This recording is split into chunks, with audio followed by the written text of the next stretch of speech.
پیشرفت و ترقیات و فتح و نصرت ملت تاجیک ملتی فرهنگی و حمایت مردم و ثبات مهمترین امکانات در 4 فصل سال برای سیر و سیاحت، صنعتی و کشاورزی آزمون‌های جمهوریوی، راهنمای جامعه خانه امید تاجیکان دنیا. ما تاجیکستانی آزاد و صاحب اختیار.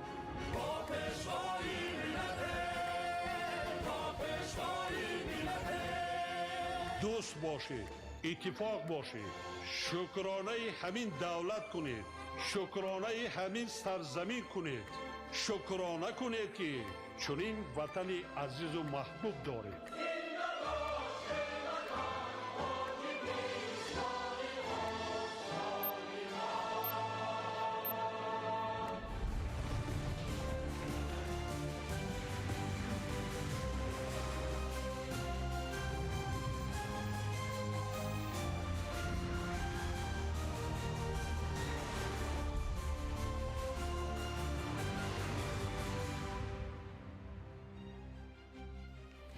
ассалому алайкум надагони азиз. нашри муфассали бардоми ахборро бо муҳимтарин мавзӯъҳо манзури шумо мегардонем.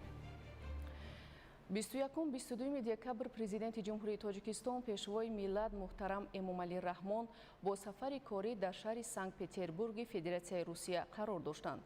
Дар ин рӯзҳо президенти ҷумҳурии Тоҷикистон пешвои миллат муҳтарам Эмомалӣ Раҳмон дар вохӯрии ғайрирасмии сарони давлатҳои иштирокдори Иттиҳоди давлатҳои мустақил иштирок ва суханронӣ намуданд.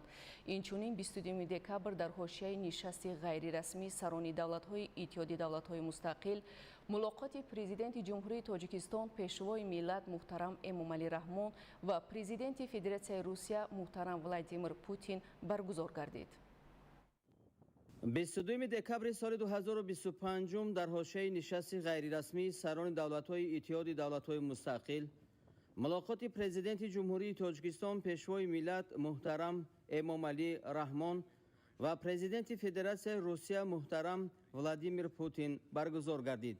дар мулоқот ҷанбаҳои муҳими ҳамкории дуҷониба ва бисёрҷониба миёни Тоҷикистон ва Русия баррасӣ шуд.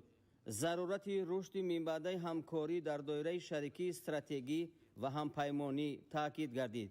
сарони давлатҳо куштори бераҳмонаи шаҳрванди 10-солаи Тоҷикистон Қобилҷон Алиевро шадидан маҳкум карда, зарурати тафтишоти беғаразонаи ин ҷиноят ва ба ҷавобгарӣ кашидани ҳамаи гунаҳкоронро таъкид карданд. президенти Федератсияи Русия муҳтарам Владимир Путин ва президенти ҷумҳурии Тоҷикистон ва наздикону пайвандони Қобилҷон Алиеви Фавтида ҳамдардии амиқ баён намуда таъкид дошт ки чунин амалкардҳои террористӣ бахусус нисбати кӯдакон аз доираи фаҳмиши инсонӣ берун аст. Уважаемый Эмомалӣ Шарипович, еще раз хочу вас поблагодарить за то, что приняли приглашение, приехали. Но начать нашу двустороннюю встречу хотел бы со слов искреннего соболезнования и вам, и семье мальчика из Таджикистана, который погиб несколько дней назад.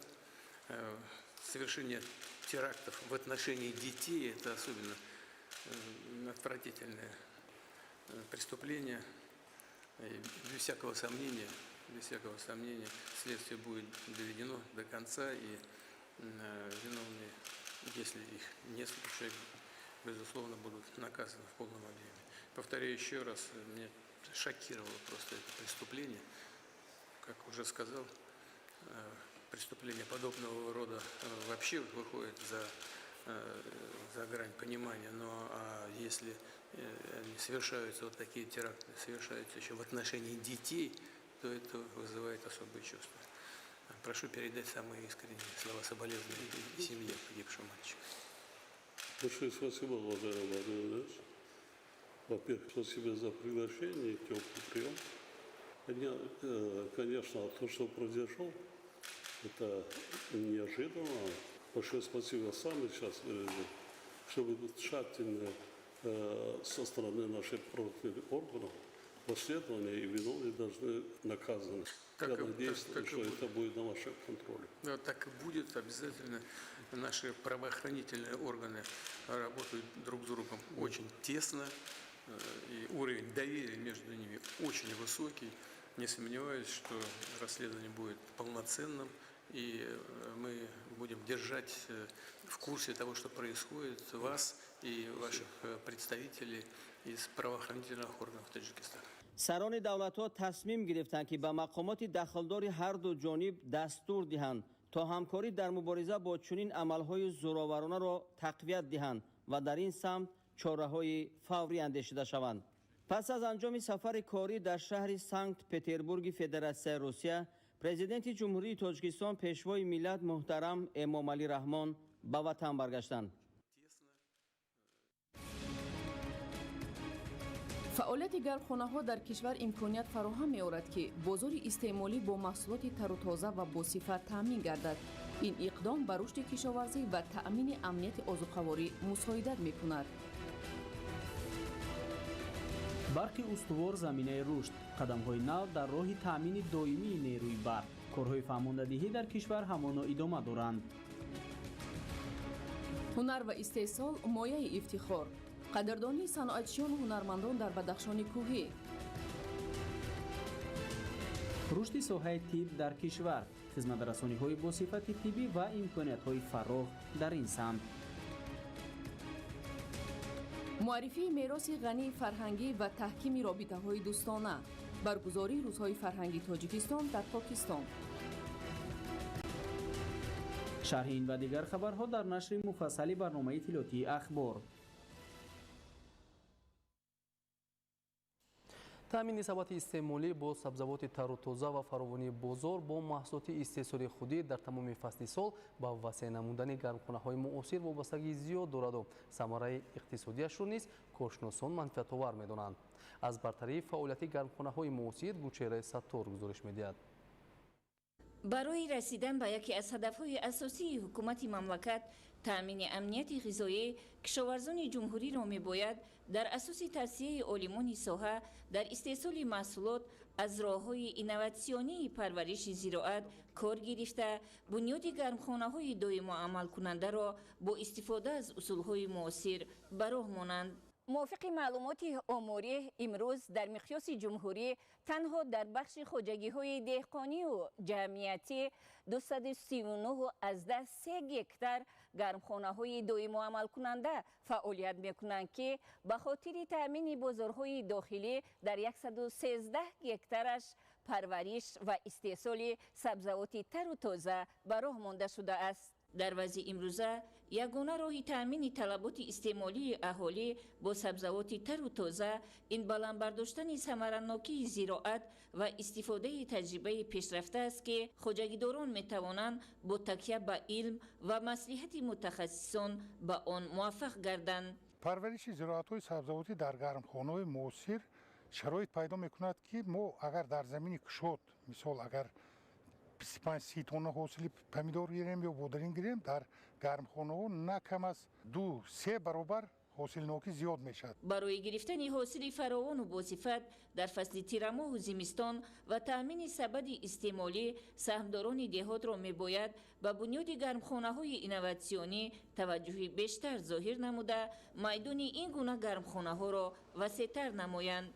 عامل‌های حیاتی رستنی‌ها این گرمی، نمی، روشنایی، هوا و غذا. در حالتی که ما یعنی که نقشه شناندن زراعت‌های سبزیجاتی رو در گرمخانه مهیا نمی‌کنیم، در این حالت اینه که به رستنی‌ها گرمی، خب هوا، روشنایی دستنورس می‌شود. وقتی که ما زیچ می‌شونیم باید که نقشه شناندن زراعت‌های سبزیجاتی در گرمخانه از روی اینکه 30 سانتی متر بین هر یک زیچی هر یک رستنی باید باشد که در همین حالت اینه که برای آنها روشنایی و هوا دسترس باید باشد. رعایت درست اگرتکنیکای پرورش در این گونه گرمخانه‌ها امکان می‌دهد که از ثمر مهنت خواجگیداران فایده صاف به دست دارند. طلبات اهالی روز از روز به زراعت‌های سبزیجاتی زیاد گردیده ایستاده است. برای با سبزیجات تر و تازه با غذای سالم تامین نمودن اهالی در 4 فصل سال بنیاد گرمخانه‌ها و استفاده نمودن گرمخانه‌ها بسیار مهم است. از این لحاظ گرمخانه‌ها را برای اداره کردن متخصصان لازم هستند. اون دانشی که ما در نتیجه تکمیل اختصاص در جمهوری کره از خود نمودیم با شاگردان خود امروز آن را آموزانده ایستادیم و امید داریم که آنها نیز در آینده در استفاده نمودن گرمخانه‌های زمانوی در تمام مناطق جمهوری این ملکه خیش رو самаранок истифода мебаранд. устодони донишгоҳ бо истифода аз имкон талош менамоянд ки мутахассисони хуби соҳаро омода сохта ба истеҳсолоти кишоварзӣ сафарбар намудаву дар татбиқи ҳадафҳои созандаи давлату ҳукумат саҳм гузоранд. зеро дар вазъи ҳассоси имрӯза ки пешгӯӣ нашаванда аст, олимону мутахассисон бояд дар паҳлӯи деҳқон ва дар андешаи пешниҳоди навъҳои беҳтарини зироат, тухмиҳои хушсифат ва баландбардоштани самаранокии истеҳсолоту фаровонии маҳсулоти босифати ватанӣ бошанд.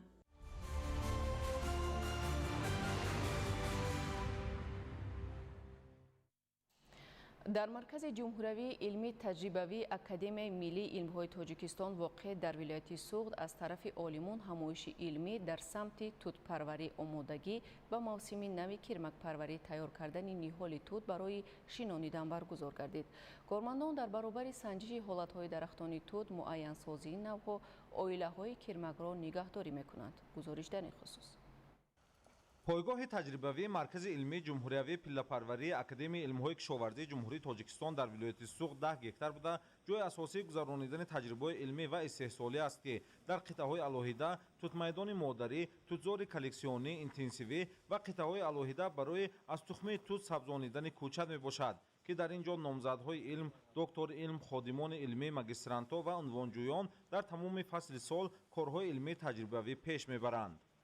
дар раванди таҳқиқоти илмӣ дар ин самт популятсияҳои гуногуни кирмаки пилла мавриди омӯзиш қарор ёфта, аз онҳо шаҷараҳои кирмаки пилла бо рамзҳои 5, 6, 7 ва 10 аз рӯи аломатҳои органолептикӣ бо андозаҳои гуногун ва нишондиҳандаҳои хоса интихоб карда шуданд. соли 2025 дар мавсими баҳор давраи парвариши кирмак бо тавсияи олимони соҳа 1 гектар майдони тутзори модарӣ ба воситаи буриш ва ба шаклдарорӣ ҷавон карда шудааст ки мин баъд аз он тухмии тут гирифта мешавад.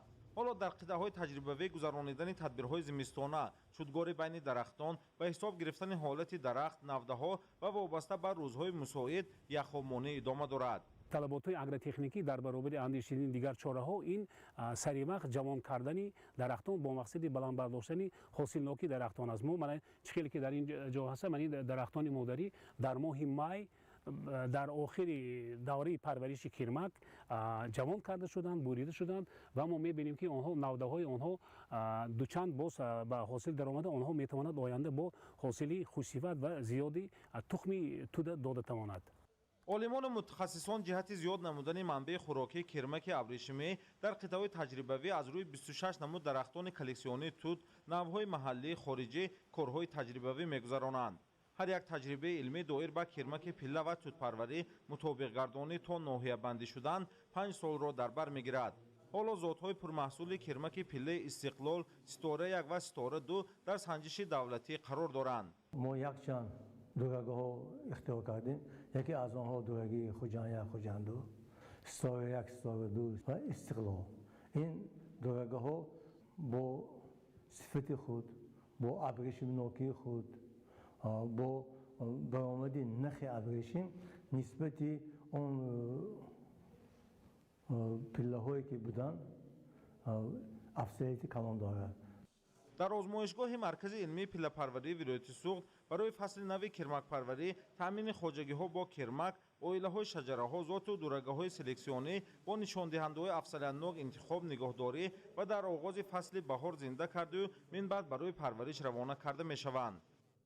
ҳар сол аз ҳисоби 278 беғ дарахтони бисёрсолаи тути тухмидиҳандаи пойгоҳи таҷрибавии вилояти Суғд аз ҷониби олимону мутахассисон 25 то 30 килограмм тухмии дурагии тут тайёр карда мешавад ва имсол низ чунин миқдор тухмии тут мавҷуд аст. дар сурати кишти 8 то 12 килограмм тухмӣ дар 1 гектар замин 600 то 700 ҳазор беғ кӯчати тут сабзонида мешавад. истифодаи тухмӣ шинонидан дар заминҳо ва парвариши дарахти тут имкон медиҳад ки кирмаки абрешимӣ бо ғизо барги тут таъмин шуда соҳаи пиллапарварӣ боз ҳам рушд намояд.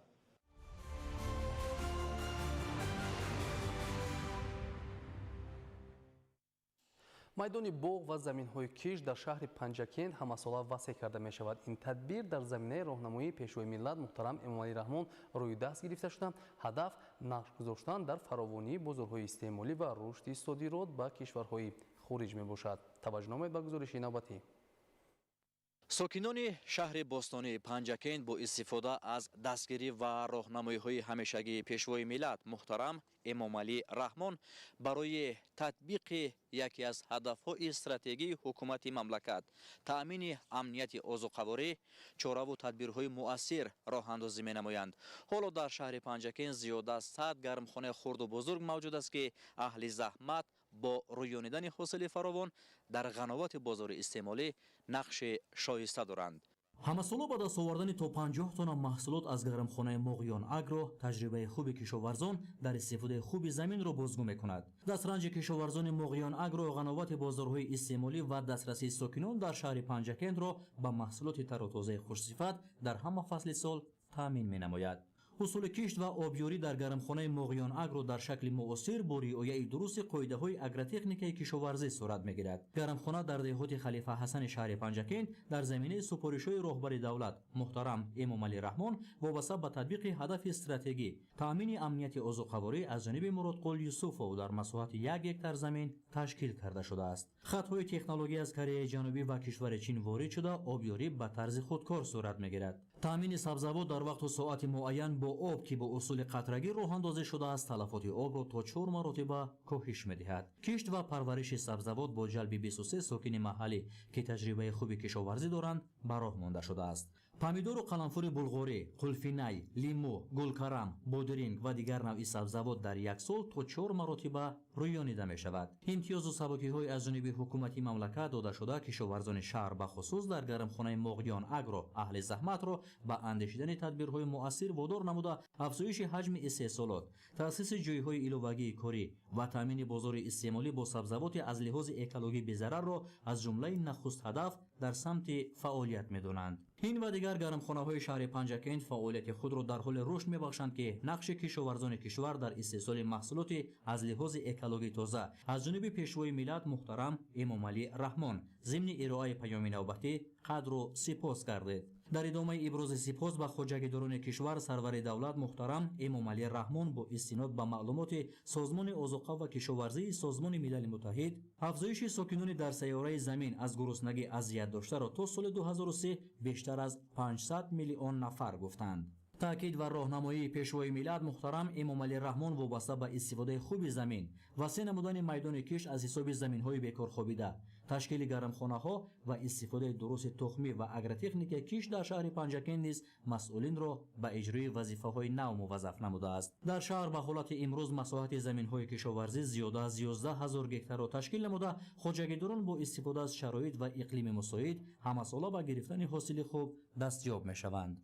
حالا در شهر نزدیک 30 سردخانه فعالیت نموده این شماره با سهم و اقدام ساکنان در حال افزایش قرار دارد. برای تأسیس و بیشتر نمودن شماره سردخانه ها مراد قل یوسفو نیز تدبیرها اندیشیده این و دیگر نقشه های آبادانی خود را تا روز استقبال از 35مین سالگرد استقلال دولتی انجام خواهد داد.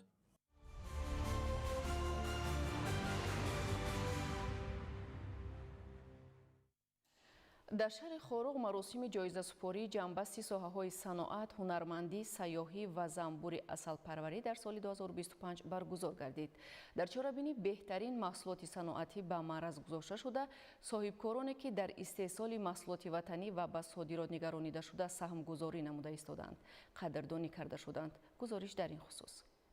جهت هوسمند نمودن صاحبکاران و هرچی بیشتر رشد و رونق بخشیدن ساحه صنعت در تئاتر ولایتی به نام مهربان نظرو شهر خوروغ مراسم جایزه سپاری جنبستی ساحه‌های صنعت، هنرمندی، سیاحی و زنبور عسل‌پروری در سال 2025 برگزار گردید. در درآمدگاه تئاتر ولایتی موسیقی مذهبی به نام مهربان نظرو شهر خوروغ نمایشگاه با شکوه عبارت از محصولات نادر کارخانه‌های صنعتی، دسترنج زنبور عسل‌پروران ولایت، هنرهای دستی بانوان چیره‌دست و استحصالات به صادرات نگرانده شده شهر خوروغ و ناحیه‌های ولایت منظور مهمانان و ساکنان ولایت گردانده شد. جمعیت اسلامی شکل گشوده ویتسینا کارخانه‌ای است که به استحصالات داروهای شفابخش کوهستان مشغول می‌شود. قریب که 15 سال به استحصالات مشغول هستیم. ما می‌خواهیم که در آینده استحصالات خود رو زیاد کنیم. جمعیت سماوی شکل کشوده بسینه قریب که 70 نمود دور و برو رو به استحصالات میبرود. در دوره اعلام گردیدن سالهای 2022-2026 سالهای رشد صنعت و بهر عملی سازی این اقدام فعلا در حدود ولایت مختار کوهستان بدخشان 188 کارگاه و کارخانه‌های صنعتی فعالیت داشته بیش از 1150 جای کاری تأسیس داده شدند. از این شماره 52 کارخانه کارگاه صنعتی سال روان مورد استفاده قرار داده شدند. حجم استحصال محصولات صنعتی مبلغ 184 میلیون سومانی را تشکیل داد که نسبت همین دوره سال گذشته 20.4 میلیون سومانی زیادتر می باشد. جمعیت داروی محصولاتش محدود کشمیری پامیر از 2023 تا این جانب کار و فعالیت کرده ایستاده است و در طول این 2 سال اخیر زیاده از 3 تن محصولات خوش صفت کشمیری را به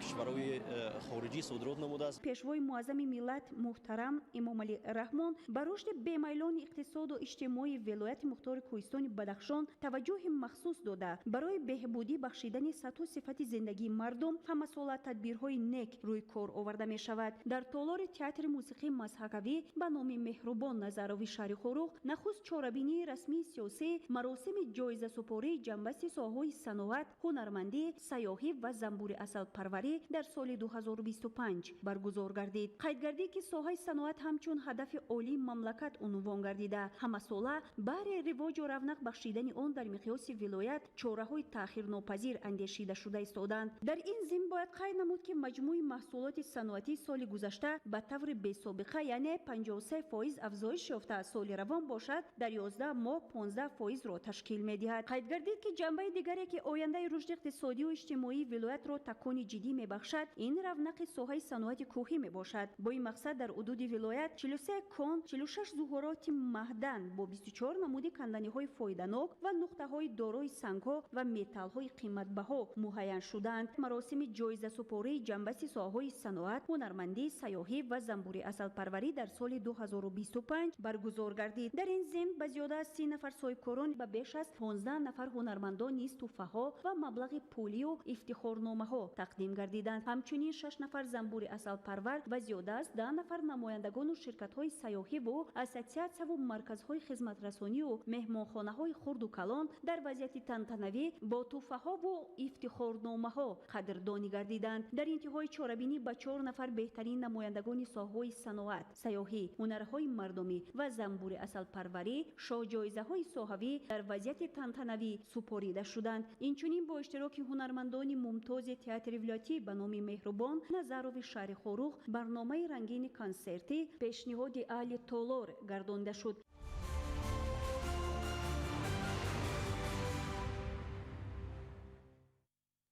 در زمینه عملی سازی برنامه‌های هدفمندانه حکومت کشور در سالهای صاحب استقلالی تندرستی به یکی از ساحه‌های رشد کرده تبدیل یافته دوره به دوره سطح خدمت‌رسانی صفتناک طبی در مؤسسه‌های تندرستی کشور بهتر گشت. در شهر و ناحیه‌های منطقه کلوب نیز وابسته به رشد ساحه تندرستی دوره به دوره تدبیرهای مشخص عملی می‌شود. توجه نمایید.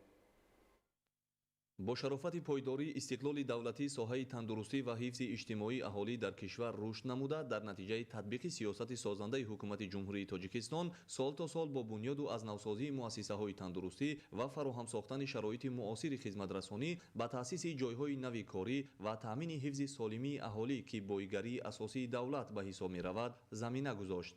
Президенти ҷумҳурии Тоҷикистон муҳтарам Эмомалӣ Раҳмон дар паёми навбатии худ дар робита ба рушди ин соҳа изҳор доштанд ки давоми 10 соли охир дар кишвар аз ҳисоби ҳамаи сарчашмаҳо 1300 иншооти соҳаи тандурустӣ ба маблағи беш аз 5.3 миллиард сомонӣ сохта ба истифода дода шудааст. дар шаҳру ноҳияҳои минтақаи Кӯлоб низ рушди соҳа таъмин гардида сол то сол имкониятҳои хизматрасонии тиббӣ дар муассисаҳои тандурустӣ фароҳам омада истодааст. беморхонаи клиникии вилоятии бисёрсоҳавӣ ба номи Абдулмаҷид Ҳақназарови шаҳри Кӯлоб аз ҷумлаи муассисаҳои тандурустие мебошад ки дар солҳои соҳибистиқлолӣ баъди таъмиру азнавсозӣ бунёди иншооти иловагии соҳа, ҷалби мутахассисони варзида ва дастраснамоии дастгоҳу таҷҳизоти муосири хизматрасонӣ шароиту имконияти муосир барои ташхису табобати беморон фароҳам оварда шудааст.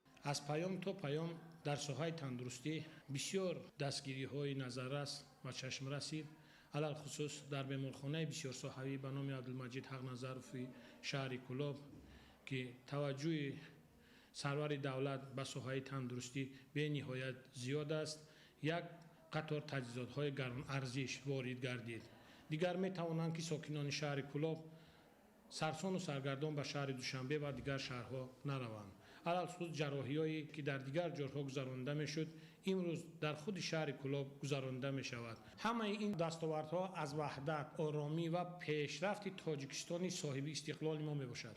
در شهر کلاب با مقصد رشد ساحه تندرستی و آماده نمودن متخصصان کسبی ساحه، عین زمان دو مؤسسه تعلیمی طبی فعالیت می‌نماید. فعالیت شایسته و نشاندادهای بهتر و نظررس جوانان نیز در مؤسسه‌های تندرستی شهر کلاب از غمخواری و توجه دائمی حکومت کشور نسبت به این قشر فعال و پیشبرنده جامعه میباشد. ما جوانان افتخار از آن می‌نماییم که سرور دولت ما محترم امامعلی رحمان به ما چنین بناهای زمانوی ساخته به استفاده دادند و شرایط خوبی معاصر به ما فراهم آوردند و این چنین در پیام امساله‌شان راهبر دولت مزد معاشی کارمندان ساحه طب را به 20% بلند نمودند و ما از این منتداری خود را می‌رسانیم. کوشش می‌نماییم که در همه حالت به بیماران خدمت خوب رسانیم. در ناحیه میر سعید علی حمدانی نیز بر رشد انفراساختار ساحه تندرستی توجه مخصوص روانه شده است. با دستگیری‌های حکومت کشور و تشبثکاری‌های مقامات اجرایی حاکمیت دولتی و سهم صاحبکاران محلی در مرکز و جماعت‌های دهات دوردست ناحیه، مرکزهای سلامتی، بنگاه‌های طبی و دیگر انشاءات گوناگون ساحه بنیاد شده بهر تامین فعالیت شایسته و خدمت‌رسانی‌های صفتناک طبی شرایط ارزنده فراهم گردیده است. ما کارمندان ساحه تندرستی ناحیه میر سعید علی حمدانی از دستگیری و غمخوری‌های دائمی حکومت کشور با این ساحه برخوردار هستیم. حالا در ناحیه حمدانی ساحه تندرستی رشد یافته، سال تا سال شرایط خدمت رسانی بهتر شده ایستاده است. ما طبیبان پیام پرزیدنت کشور را در فعالیت خود دستورالعمل دائمی قرار داده کوشش میکنیم که به ساکنان خدمت صفتناک رسانیم. در برابر دستگیری‌های حکومت مملکت، صاحبکاران وطنی نیز در بنیاد بیمارخانه‌ها و مؤسسه‌های تعلیمی طبی سهم نظررس دارند. عین حال در شهر و ناحیه‌های منطقه کلاب مؤسسه‌های گوناگون تندرستی نوبنیاد دولتی و خصوصی با تامین شرایط معاصر صحوی فعالیت می‌کنند. علیم ناصرزاده، خورشید نادرخان، منطقه کلاب، اخبار.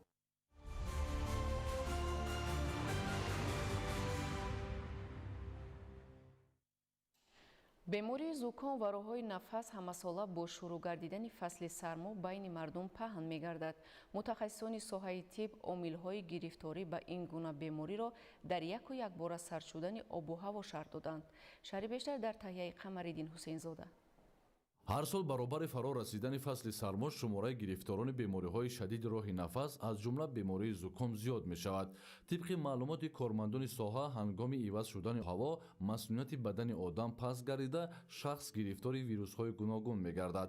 зуком ин бемории шадиди сироятӣ буда он тавассути роҳи нафас мегузарад ва ба қобилияти муҳофизати муқовимати бадан, омилҳои хӯрок, муҳит, тарзи ҳаёт ва нигоҳубин вобастагии зич дорад. бемории шадиди роҳи нафас мавсимӣ буда он ҳангоме ки организми одам ба сардӣ пурра мутобиқ нашудааст, инчунин ба нафароне ки масъулияти паст доранд, яъне бештар кӯдакон ё шахсони калонсол таъсири худро мерасонад. бемориҳои сироятӣ фарқияташон аз дигар бемориҳо дар чи аст ки бисёри вақт мавсимӣ мебошанд. бо фаро расидани фасли сармо яке аз муҳити мувофиқ барои вирусҳо мебошад. аз ҳамин сабаб бемориҳои вирусӣ зиёдтар мешавад. яке аз бемориҳое ки зиёдтар вомехӯрад ин бемориҳои шадиди вирусии роҳи нафас мебошад. бо фаро расидани фасли тирамо баъдан зимистон баҳор тӯли ин се фасл бемории шадиди роҳҳои нафас зиёдтар вомехӯрад.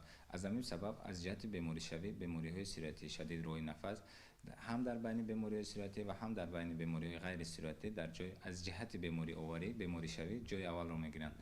аслан ба бемориҳои шадиди вирусии роҳҳои нафас нест табақае ки ба ӯ бемор нашаванд, вале кӯдакон зиёдтар бемор мешаванд. аз ҳисобе ки масъулияти онҳо паст мебошад, омили дигаре ки шахсони калон аз кӯдакон камтар бемор мешавад, ин ҳангоме ки ҳар як шахсе ки ба бемориҳои шадиди вирусии роҳи нафас ва ё зуком ва зукомонанд ба ин беморӣ гирифтор шуд, онҳо масъулият пайдо мекунанд ва дар тӯли ҳаёт ба ин вирус як бор бемор мешаванд. ба гуфтаи мутахассисони тиб, аҳолӣ одатан зукомро шамолкашии оддӣ ҳисобида ба он чандон аҳамият намедиҳанд, вале дар асл он касалии сироятии вирусӣ буда дар сурати бепарвоӣ зоҳир намудан ва сари вақт табобат нагирифтан метавонад чандин бемории дигарро ба вуҷуд биёрад. тавсияи пешгирикунанда аз зуком ин пеш аз ҳама риояи реҷаи ҳавоивазкунӣ дар дохили хона, корхона ва муассисаҳои таълимӣ мебошад. беморӣ ба воситаи қатрагии ҳавоӣ мегузарад ва чунин аломатҳои зеринро дорад. яъне якум ҳароратбаландии бадан, сулфаи азиятдиҳанда, дар баъзе ҳолатҳо шикамравӣ ва дарунравӣ дида мешавад. ин беморӣ ба монанди дигар бемории мавсимии зукомҳои пешина аст ва ягона фарқаш ин ки ҳароратбандӣ муддатҳои 4-5 рӯз давом медиҳад ва ягон оризаҳои хавфнок надорад. бояд зикр намуд ки вирусҳо на танҳо сабаби гирифтор шудани одамон ба зуком мегарданд, балки боиси хуруҷи бемориҳои дигар хоҳанд шуд. аз ин рӯ аз шаҳрвандон даъват бар амал оварда мешавад ки дар вақти сармо худ ва наздиконро эҳтиёт намуда тавсияҳои табибонро риоя намоянд.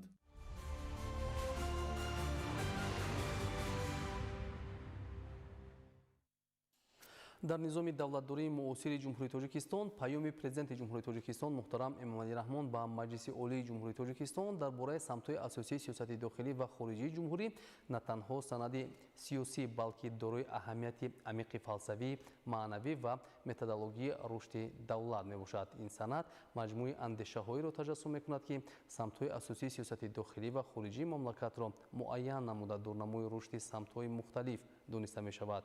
гузориши ҳамкоронамон дар ин хусус.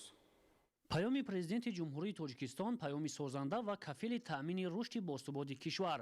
таҳти ҳамин унвон дар шаҳри бохтар вобаста ба шарҳу тавзеъи нуктаҳои паёми президенти ҷумҳурии тоҷикистон ба маҷлиси олии кишвар ҳамоиши фаъолони вилояти хатлон доир гардид. дар ин чорабинӣ масъулини мақомоти иҷроияи ҳокимияти давлатии вилоят, намояндагони ташкилоту муассисаҳо ва устодону донишҷӯёни муассисаҳои оливу миёнаи касбӣ ширкат варзида оид ба нуктаҳои дар паём дарҷ гардида ибрози андеша намуданд. қайд карда шуд ки мафҳум ва таъсиру ҷойгоҳи паёми президенти мамлакат бо назардошти ҳимояву гиромидошти манфиатҳои миллӣ, беҳдошти сатҳи зиндагии мардум, рушду шукуфоии кишвар, татбиқу амалигардии нақшаву барномаҳои давлатӣ, сайқал додани сатҳи донишу маънавиёти ҷомеа, рушди соҳаҳо, инчунин шинохту муаррифии давлату миллат дар сатҳи ҷомеаи ҷаҳонӣ аз ҳуҷҷатҳои муҳиму ояндасози давлат маҳсуб дониста мешавад. насли ҷавони кишвар аз рӯзҳои аввали ба даст овардани истиқлолияти давлатии ҷумҳурии тоҷикистон зери таваҷҷӯҳ, дастгирӣ ва ҳидоятҳои ҳамешагии ҳукумати кишвар хоса пешвои муаззами миллат муҳтарам эмомалӣ раҳмон қарор дошт ва дар баробари анами қадар ғамхориҳо, дар баробари анами қадар тинҷу оромии ватани азизамон тоҷикистон имрӯз насли ҷавони кишвар хоса ҷавононро месазад ки аз тамоми имкониятҳо самаранок истифода намуда то тавонанд ки дар рушди босуботи ватани азизамон саҳми арзандаи худро гузошта бошанд. ҷараёни чорабинӣ дар партави ҳидоятҳои паём вобаста ба рушди соҳаҳои фарҳанг, маориф ва тандурустӣ сурат гирифта баён карда шуд ки солҳои охир дар озмунҳои ҷумҳуриявӣ иштирокчиён аз вилояти хатлон меафзоянду ба гирифтани ҷойҳои намоён мушарраф мегарданд. хеле ки дар паёми асосгузори сулҳу ваҳдати миллӣ пешвои муаззами миллат қайд гардид дар рушди соҳаи маориф, баланд бардоштани музди маоши кормандони соҳаи маориф, баланд бардоштани сатҳу сифати таълим ва тайёр намудани мутахассисони варзида дар бозори меҳнат ва дигар самтҳои афзалиятнокро дар соҳаи маориф қайд намуданд. мо маорифчиён ҳамин таъкидҳои асосгузори сулҳу ваҳдати миллӣ пешвои муаззами миллатро сармашқи кори худ намуда барои баланд бардоштани сатҳу сифати таълим ва тайёр намудани кадрҳои баландихтисос дар бозори меҳнат саъю кӯшиш менамоем. даъват ба амал оварда шуд ки соли 2026 бо назардошти иҷрои дастуру супоришҳои президенти мамлакат муҳтарам эмомалӣ раҳмон баҳри рушду тараққиёти мамлакат бо вусъат бахшидани корҳои ободониву созандагӣ ки дар ин соли таърихии миллат 35-умин солгарди истиқлолияти давлатии ҷумҳурии тоҷикистон истиқбол гирифта мешавад, паёмро ҳамчун беҳтарин дастурамал самаранок истифода хоҳанд бурд. паёми созанда ва кафили рушди босуботи кишвар таҳти ҳамин унвон дар академияи илмҳои кишоварзии тоҷикистон ҳамоиши илмӣ доир гардид. масъулин зимни суханронии худ ҷанбаҳои муҳими паёми президенти ҷумҳурии тоҷикистон муҳтарам эмомалӣ раҳмон ба маҷлиси олии ҷумҳурии тоҷикистон дар бораи самтҳои асосии сиёсати дохиливу хориҷии ҷумҳуриро шарҳ дода таъмини иҷроиши дастуру супоришҳоеро ки аз паём бармеоянд вазифаи муҳим مهم و پرمسئولیت هر یک شخص ارزیابی نمودند. سرور دولت ضمن ارائه پیام ابراز داشتند که با وجود تغییریابی اقلیم از جمله حرارت بلند هوا سال 2025 در نتیجه زحمت صافدلانه کشاورزان مملکت سرعت رشد ساحه کشاورزی به 8.5% رسیده فراوانی بازار استعمالی تامین کرده شد. در ادامه همایش تاکید کرده شد که سطح حفظ امنیت عضوقواری از 60% سال 2015 تا به 85% در سال 2025 زیاد گردید. یعنی کشاورزان مملکت خصوصا در شرایط نامساعدی آب و هوای سال جاری از جمله خاکباریش‌های شدید صافدلانه زحمت کشیده بازار استعمالی را با محصولات تامین کرده ایستادند.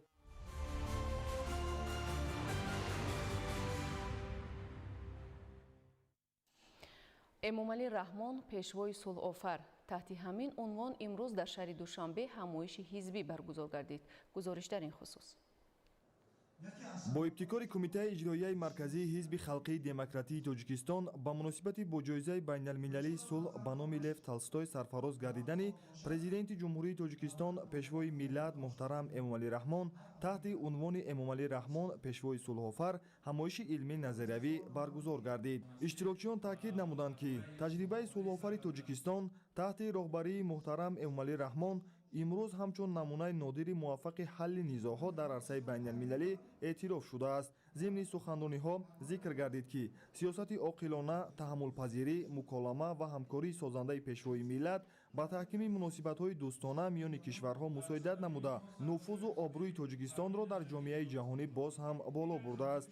қобили зикр аст ки дар доираи ин чорабинӣ президентҳои ҷумҳурии Ӯзбекистон ва ҷумҳурии Қирғизистон низ бо ҷоизаи байналмилалии сулҳ ба номи Лев Толстой сарфароз гардонида шуданд. ин иқдом ҳамчун нишонаи эътирофи талошҳои роҳбарони кишварҳои Осиёи марказӣ дар роҳи таҳкими сулҳ, ҳамдигарфаҳмӣ ва ҳамкории минтақавӣ арзёбӣ гардид. иштирокчиёни ҳамоиши ҳизбӣ таъкид доштанд ки сиёсати сулҳофари пешвои миллат муҳтарам Эмомалӣ Раҳмон на танҳо барои Тоҷикистон, балки барои тамоми минтақа ва ҷаҳон аҳамияти муҳим дошта, мин баъд низ ҳамчун омили устувори сулҳу амният хизмат хоҳад кард.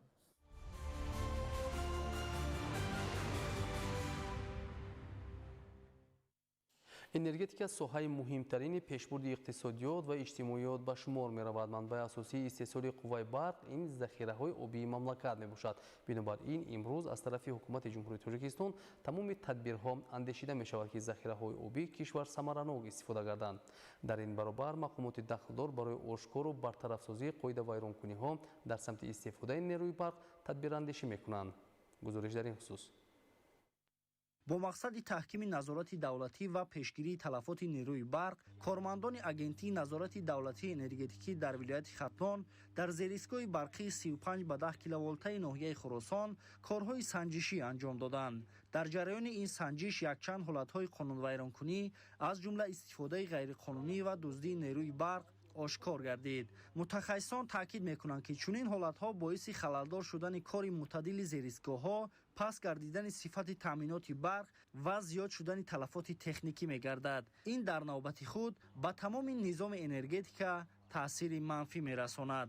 мутобиқи талаботи қонунгузории амалкунандаи ҷумҳурии Тоҷикистон нисбат ба шахсони қонунвайронкунанда, протоколҳои ҳуқуқвайронкунӣ тартиб дода шуда, чораҳои дахлдории ҳуқуқӣ андешида шуданд. ҳамзамон ба истифодабарандагони нерӯи барқ оид ба зарурати риояи қоидаҳои истифодаи қонунии барқ корҳои фаҳмондадиҳӣ гузаронида шуд. риояи қоидаҳои истифодаи барқ, пардохти саривақтии маблағ ва пешгирии қонунвайронкуниҳо на танҳо масъулияти шаҳрвандӣ, балки омили муҳим дар расидан ба истиқлолияти пурраи энергетикӣ мебошад. вобаста ба ин масъулину кормандони раёсати агентии назорати давлатии энергетикии назди президенти ҷумҳурии Тоҷикистон дар минтақаи Истаравшан дар марказҳои савдо ва манзилҳои истиқоматии сокинони ноҳияи Зафаробод мунтазам чорабиниҳои оммафаҳмонӣ доир намуда истоданд ки ҳадаф аз он расонидани мазмуну муҳтавои паёми навбатии президенти ҷумҳурии Тоҷикистон муҳтарам Эмомалӣ Раҳмон доир ба мавзӯи барқ ва фаҳмонидани пешгирии талафот, истифодаи пурмаҳсулу оқилонаи нерӯи барқ ва пардохти саривақтии он ба шумор меравад. зеро самаранок истифода бурдани нерӯи برق و پرداخت سریوقتی مبلغ آن نشانه از فرهنگ بلند و مسئولیت شهروندی هر یک ساکن مسئولیت شناس به حساب می رود. کارمندان آژانس نظارت دولتی انرژتیکی نزد پرزیدنت جمهوری تاجیکستان ضمن برگزار نمودن کارهای ترغیباتی و تشویقاتی با یادآوری از سخنرانی‌های رهبری دولت قید نمودند که از سال 2027 از حساب استحصال نیروی برق در نیروگاه برقی آبی روغون و سلسله نیروگاه‌های دریای وخش نارسایی نیروی برق در کشور پورا برطرف و تاجیکستان به استقلال کامل انرژتیکی نائل می‌گردد. همزمان در این روز گروه ترغیباتی به هر یک حوله ساکنان وارد شده مضمون و ماهیت تغییر و الوه‌ها به کدکس‌های حقوق ویرانکنی مأموری و جنایتی جمهوری تاجیکستان را همه‌جهته فهمانیده ایستادند. تحلیل‌های آژانس نظارت دولتی انرژتیکی نزد پرزیدنت جمهوری تاجیکستان نشان داد که در همه 7 شهر و ناحیه‌های به منطقه استراوشن تابع بوده در نتیجه آشکارسازی قاعده ویرانکنی‌ها در ساحه برق و تشکیل کارهای عامه‌فهمانی و تقسیم ورقه‌های اطلاعاتی تلفات از نیروی برق کاهش یافته سطح قاعده ویرانکنی‌ها در این سمت پست گردیده است. علاوه بر این در زیرستگاه‌های برقی شدتشان گوناگون وصل و نصب حسابکنک‌های برقی اینتלקتوالی ادامه داشته همزمان ساکنان و صاحبکاران چندی از مرکزهای خدمترسانی به نصب پنل‌های آفتابی آغاز نمودند. فردوس عمرزاده، آرزو معروفزاده، ناحیه ظفرآباد، اخبار.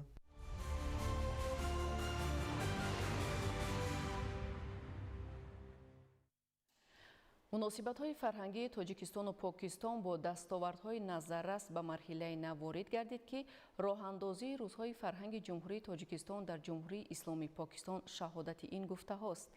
دوام بیش از 6 روز اهل فرهنگ و صنعت تاجیک نمونه هنرهای قدیمه ملی را معرفی کرده برنامه‌های مکمل کنسرتی پیشکش ساکنان و مهمانان جمهوری اسلامی پاکستان نمودند. شرح بیشتر در تهیه یوسف غنی‌زاده.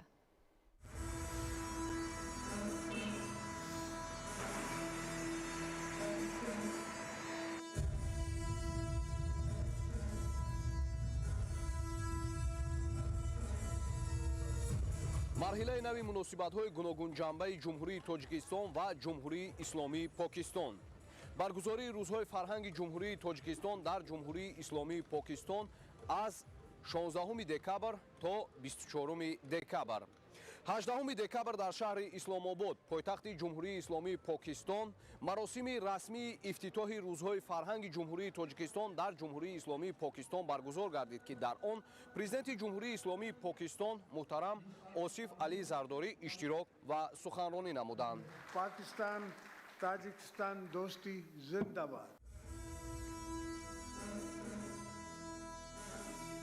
қабл аз маросими ифтитоҳи расмии рӯзҳои фарҳанги ҷумҳурии тоҷикистон дар ҷумҳурии исломии покистон дар бинои шӯрои санъати миллии покистон меҳмонон аз намоишгоҳи фарҳангу санъати тоҷикон ҳунарҳои мардумӣ аз қабили кулолгариву заргарӣ расму мусаввараҳои рассомони тоҷик либосҳои тоҷикона таомҳои миллӣ ва анвои тоҷикӣ меваҳои шаҳдбори тоҷикистони хуршедӣ ва маҳсулоти гуногуни истеҳсоли тоҷикистон дидан намуданд.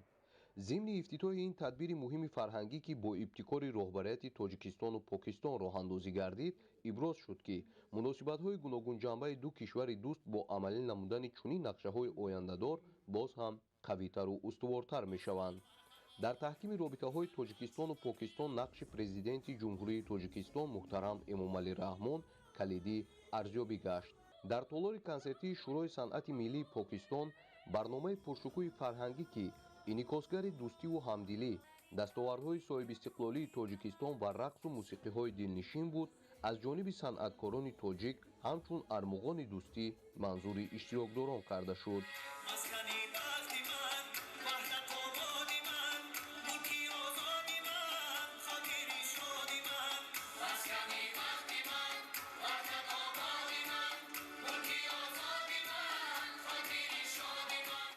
ин иқдоми фарҳангӣ ки бо ибтикори роҳбарияти ду ҷумҳурии дӯст роҳандозӣ гардидааст имкон фароҳам овард ки мо тавонем бо фарҳангу суннатҳои қадимаи миллати тоҷик ошно шавем.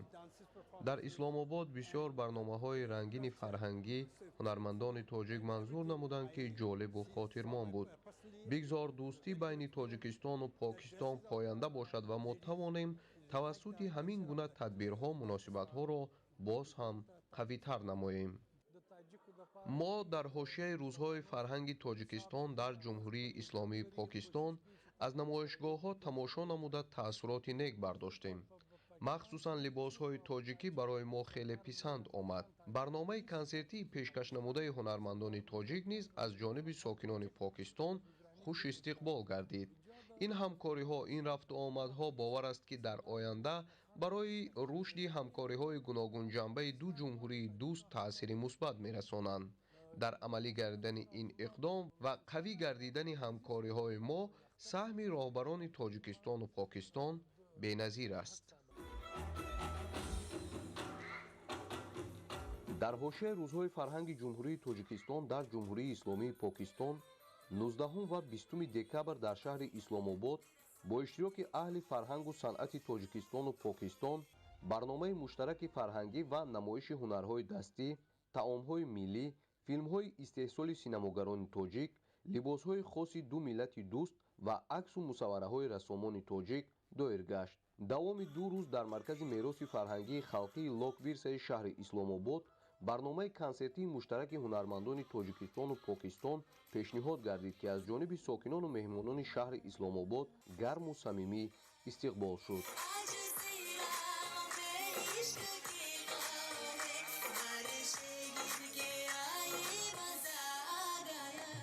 роҳандозии рӯзҳои фарҳанги ҷумҳурии тоҷикистон дар ҷумҳурии исломии покистон, ки дар замони соҳибистиқлолии тоҷикистон бори аввал баргузор мегардад, имконоти хубест дар оянда барои боз ҳам таҳкиму тавсия бахшидани муносибатҳои фарҳангӣ байни тоҷикистону покистон. юсуф ғанизода, алишери қаландар, фирдавс наимов аз шаҳри исломободи ҷумҳурии исломии покистон.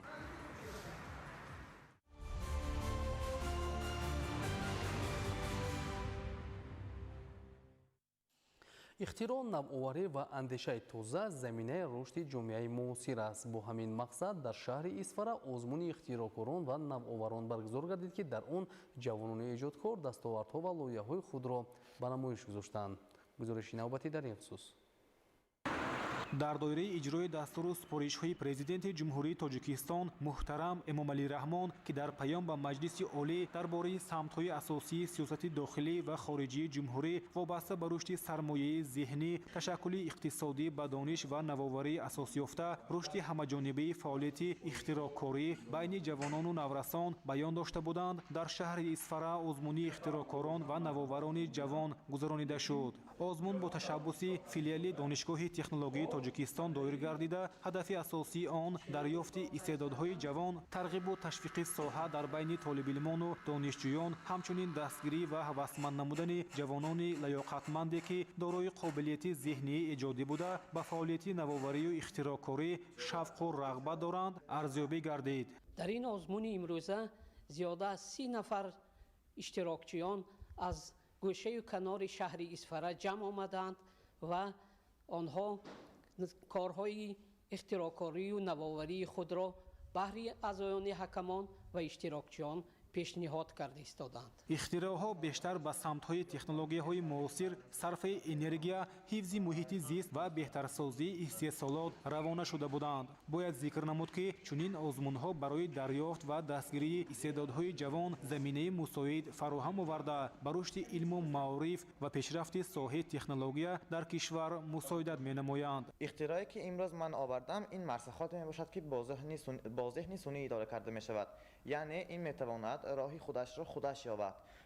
бо шумо ҳамчун дост машварат карда ба тариқи зеҳни сунӣ ба суолҳои шумо ҷавоб дода бошад.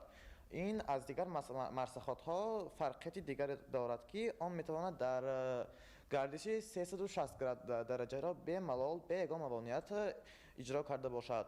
инчунин он метавонад тариқи камераҳои махсус тасвирҳоро ба шумоён ирсол карда, тариқи яъне пахши зинда тамошо карда метавонед ҳамаи онҳоро.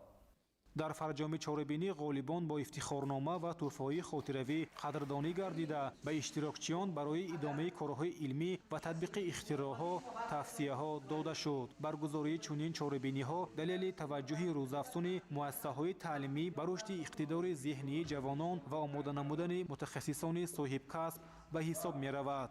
собир аюбӣ, саҳбони қурбон, шаҳри Исфара, ахбор.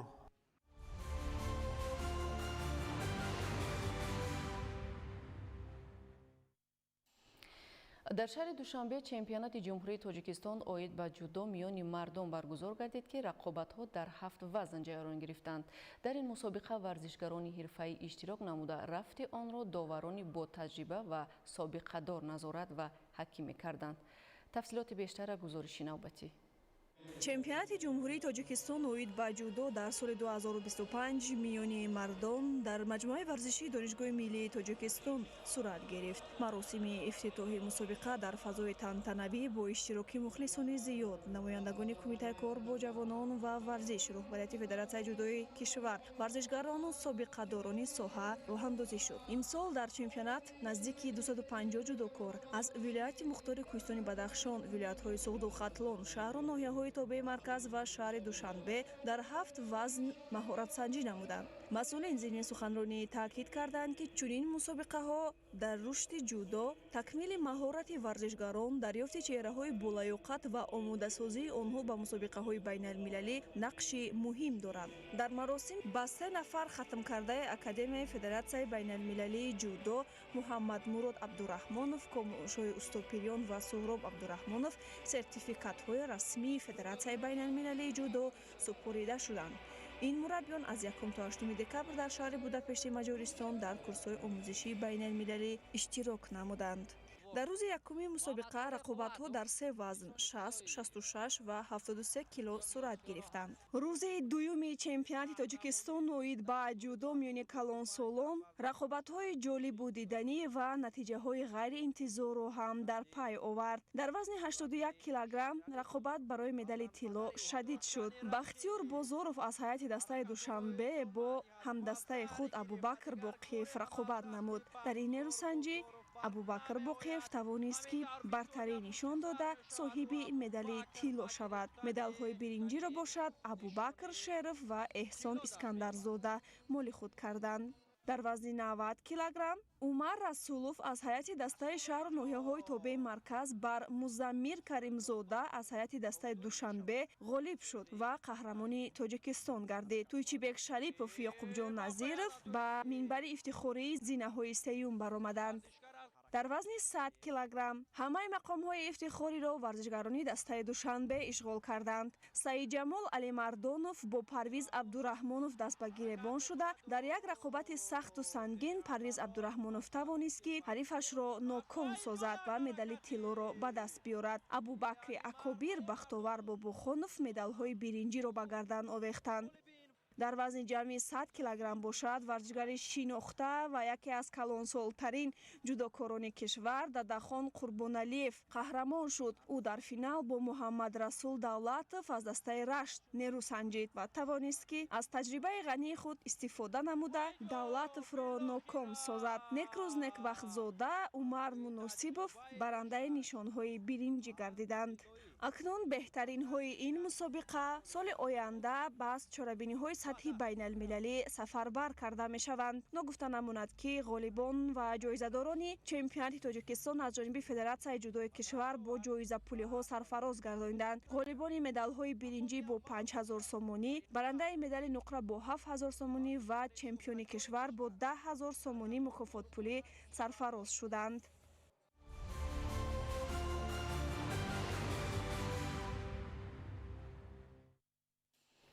соли 2025 дар вилояти Суғд аз ҳисоби маблағҳои буҷетӣ ва дигар сарчашмаҳо 59 иншооти варзишӣ сохта ба истифода дода шуд.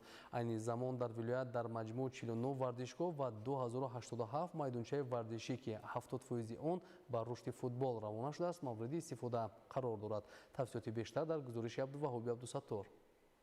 соли 2025 барои дастаҳои футболи вилояти Суғд соли хотирмон ба ҳисоб меравад, зеро клуби футболи парвози фурудгоҳи байналмилалии Хуҷанд дар чемпионати Тоҷикистон байни дастаҳои Лигаи якум мақоми аввал ва медали тиллоро соҳиб гардида ба Лигаи олии мамлакат роҳхат пайдо намуд. баъд аз 10 сол дастаи парвоз ба Лигаи олӣ рӯйхат ёфт. дар Лигаи олӣ баромади хуш нишон дода вилояти Суғдро муаррифӣ кунем, ки дастаи парвози фурудгоҳи байналмилалии Хуҷанд соҳиби мақомҳои фахрӣ шавад. ҳамасола дар вилояти суғд беҳтаринҳои варзиши рақами яки ҷаҳон футбол бо ҷоиза ва мукофотҳои пулӣ қадрдонӣ карда мешаванд. Инак дар фарҷоми соли 2025 Федератсияи футболи вилояти суғд бо муаррифии нақшаҳои оянда ба беҳтаринҳои футбол ки дар мусобиқаҳои сатҳи гуногун аз худ маҳорати баланд нишон доданд, ҷоиза ва мукофотҳои пулӣ тақдим намуд. дар оғози чорабинӣ таъкид гардид ки таъмини рушди футбол дар кишвар ва дастгирии варзишгарон хусусан футболбозон дар маркази таваҷҷӯҳи сарвари давлат муҳтарам Эмомалӣ Раҳмон ва президенти Федератсияи футболи Тоҷикистон муҳтарам Рустами Эмомалӣ қарор дорад. дар асоси дастуру супоришҳои президенти Федератсияи футболи Тоҷикистон дар вилояти суғд дар самти таъмини рушди футбол тадбирҳои зарурӣ амалӣ карда шуда барои дастаҳо шароити мусоиди машқу тамрин фароҳам оварда мешавад. аз ҷумла дар вилоят дар заминаи татбиқи барномаҳои давлатӣ бунёд таъмир ва навсозии варзишгоҳҳо ва майдончаҳои варзишӣ идома дорад. дар чорабинӣ барои беҳтар намудани фаъолияти дастаҳои футболи кӯдакону наврасон бо унвон футзал, клубҳои футболи касбии вилоят, ҷалб ва тарбияи доварони ҷавон андешидани тадбирҳои зарурӣ тақозо гардид. имсол аз вилояти мо 4 даста дар лигаи олӣ баромад мекунанд. барои мухлисон ин як тамошои хуб мешавад. ман боварӣ дорам ки бозиҳои байни дастаҳои худи вилоят ҳам тезитун мегузарад. дар идомаи чорабинӣ беҳтаринҳои футболи вилояти суғд дар соли 2025 аз ҷумла беҳтарин бозингар байни наврасон, беҳтарин мураббии футболи наврасон, беҳтарин омӯзгори тарбияи ҷисмонӣ, беҳтарин бозингар байни бонувон, беҳтарин мураббии футболи бонувон, беҳтарин бозингари футзал, беҳтарин довари футзал ва беҳтаринҳои лигаи дуюм соҳиби ҷоиза ва мукофот гардиданд. ҳамзамон дар хотимаи ин чорабинӣ ба клуби футболи парвози фурудгоҳи байналмилалии Хуҷанд медалҳои тиллои ҷоми қаҳрамонии лигаи якум тақдим карда шуд. абдуваҳоби абдусаттор, дилшод юсуфӣ, шаҳри Хуҷанд, ахбор.